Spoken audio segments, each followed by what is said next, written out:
Bismillahirrahmanirrahim. Assalamualaikum warahmatullahi wabarakatuh. Yang terhormat Bapak Hakim dan Bapak Jaksa di tempat. Semoga Bapak Hakim dan Bapak Jaksa sekeluarga senantiasa dalam lindungan Allah Subhanahu wa Ta'ala. Amin, amin, ya Rabbal Alamin. Mengawali, saya sampaikan salam silaturahim dan salam kenal. Saya istrinya Gus Nur. Saya membuat video ini, surat terbuka ini, sebagai pelengkap ikhtiar. Di samping secara resmi, sudah dilakukan oleh kuasa hukum suami saya, yaitu Gus Nur.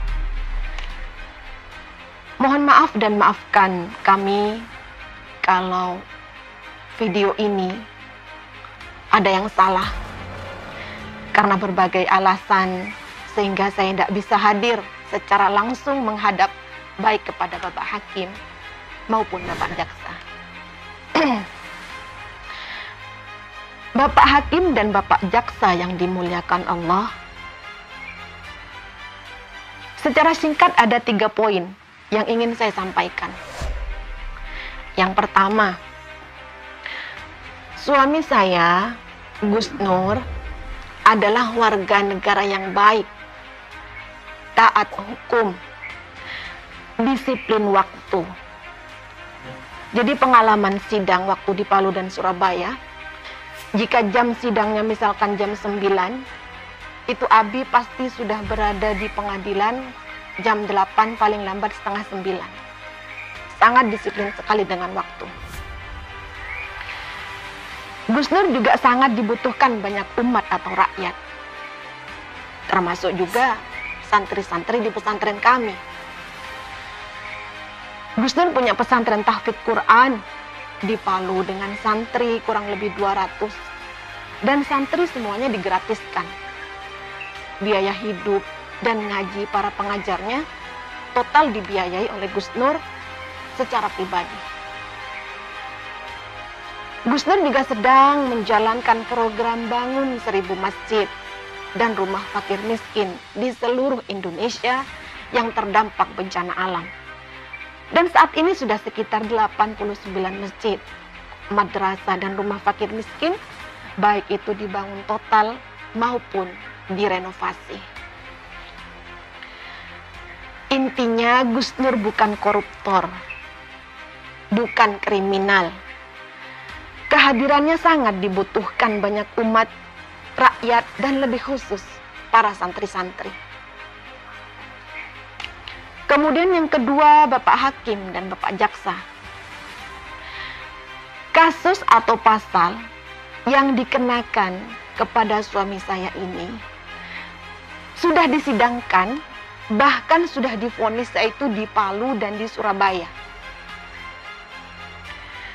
Kasusnya sama, pasalnya sama, pelapornya juga sama, yaitu Ansor, Banser. Ini semua sebenarnya tidak lepas dari unsur politik.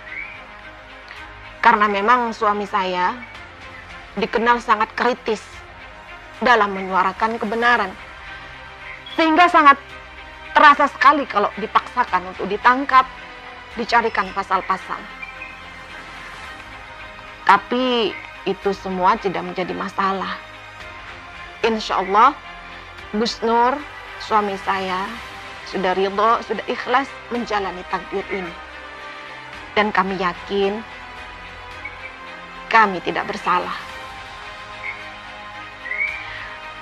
Yang terakhir, Pak Hakim dan Pak Jaksa yang dimuliakan Allah. Kami merasa sangat dizalimi dan sangat dirugikan, baik moral maupun material, bahkan lahir dan batin. Kasus yang di Surabaya dan di Palu, Gus Nur dipanggil dulu sebagai saksi, lalu dipanggil lagi sebagai tersangka, lalu disidang, kemudian divonis. Proses hukum berjalan sebagaimana mestinya. Tapi yang sekarang ini benar-benar zalim. Sangat zalim sekali. Jadi Gus Nur dilaporkan Selang sehari atau 2 hari, Gus Nur langsung ditangkap tengah malam, sekitar pukul 12:30 malam di rumah kami di Malang. Rumah digeledah, laptop, semua HP suami saya juga ikut disita. Katanya sih sebagai barang bukti. Dan malam itu juga Gus Nur langsung dibawa ke Jakarta via darat. Malang Jakarta via darat. Sekitar pukul 11 siang sampai di Mabes Jakarta. Pukul 3 sore baru disidik dan pukul 12 malam langsung ditahan. Sampai detik ini kurang lebih hampir 3 bulan suami saya masih juga ditahan di Mabes Jakarta sana. 4 kali kami ajukan surat penangguhan penahanan dengan jaminan keluarga, 100 tokoh dan ulama, keluarga Bapak Amin Rais, bahkan ada penjamin juga dari Bapak Habibur Rahman, anggota DPR RI. Tapi dijawab pun tidak. Sampai detik ini Gus Nur belum bertemu dengan keluarga dan anak-anak. Ini sungguh zalim. Kami,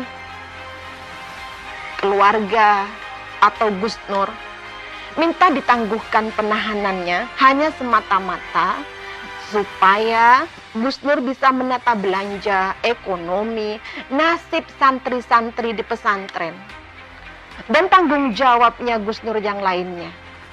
Tidak ada maksud melarikan diri dan lain-lain, tidak.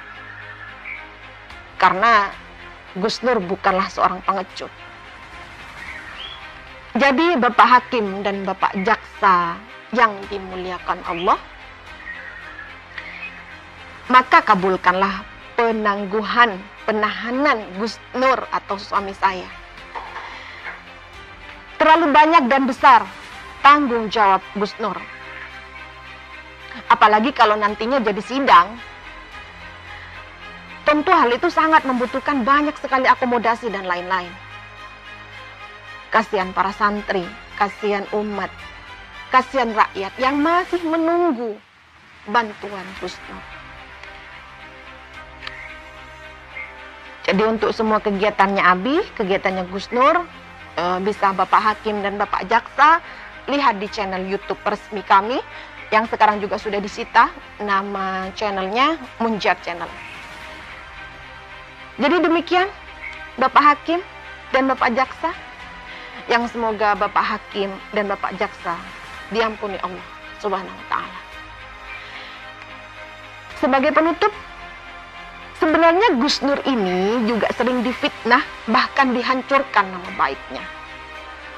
Pagi, siang, malam di media sosial. Banyak sekali Abi dihancurkan nama baiknya. Dan Gus Nur mencoba juga membuat laporan di Polda Palu dan juga Polda Jatim lengkap dengan barang bukti.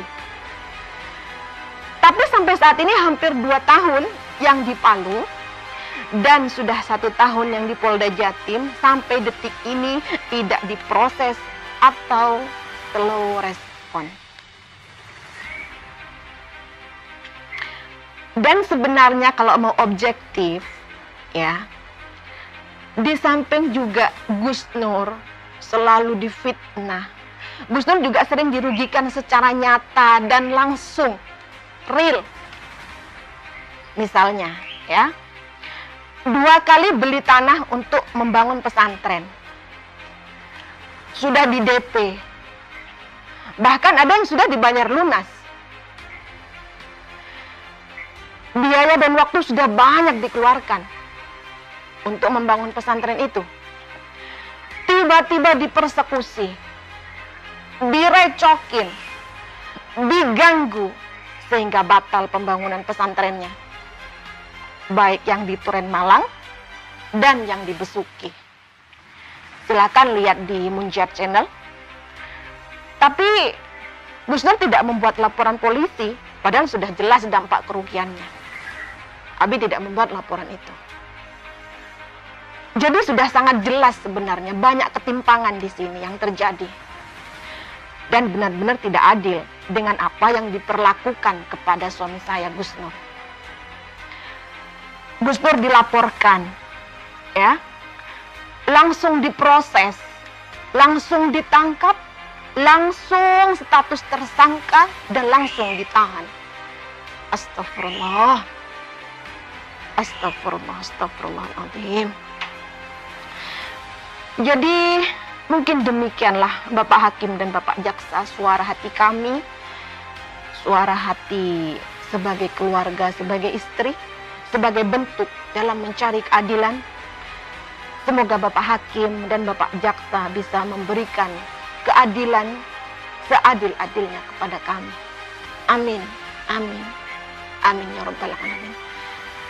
Jadi Bapak Hakim dan Bapak Jaksa, semua jamaah dimanapun berada, semuanya saudara-saudara yang masih satu resonansi, yang masih satu visi misi, yang masih berada pada garis yang lurus, yang masih tetap istiqomah, ayo semuanya.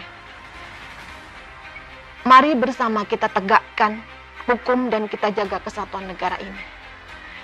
Mari kita laksanakan sidangnya Gus Nur sesuai ketentuan yang berlaku. Tapi tolong berikan juga apa yang menjadi hak-haknya Gus Nur. Sungguh tidak manusiawi. Langsung tersangka, langsung ditahan, padahal belum terbukti bersalah dan belum tentu bersalah. Ditahan 2 bulan lebih, tidak boleh ketemu dengan keluarga. Dan dalam menjalani sidang nanti, Gus Nur pastinya juga perlu melakukan persiapan-persiapan, baik itu moral ataupun materi. Jadi tidak adil dan tidak fair kalau Gus Nur ditahan terus begini. Tidak adil, ya. Ayo kita ketemu di pengadilan. Ketemu di pengadilan, ya. Laksanakan sidang dengan penuh ridho Allah, semata-mata karena Allah Subhanahu wa taala, dan sampai berjumpa kelak di pengadilan Allah di akhirat, insyaallah. Insyaallah, saudara, ya. Semoga video ini sampai ke Pak Hakim dan Pak Jaksa. Semoga, itu harapan kami, Bapak Hakim dan Bapak Jaksa dan Bapak Polisi yang ikut andil dalam penangkapan Abi. Semoga video ini sampai kepada Anda semua, didengarkan dan disaksikan video ini. Semoga saja sampai dan bisa menjadi perenungan demi datangnya keadilan dan keridhaan Allah Subhanahu wa taala. Amin amin ya rabbal alamin. Sekian saudaraku semuanya. Assalamualaikum warahmatullahi wabarakatuh.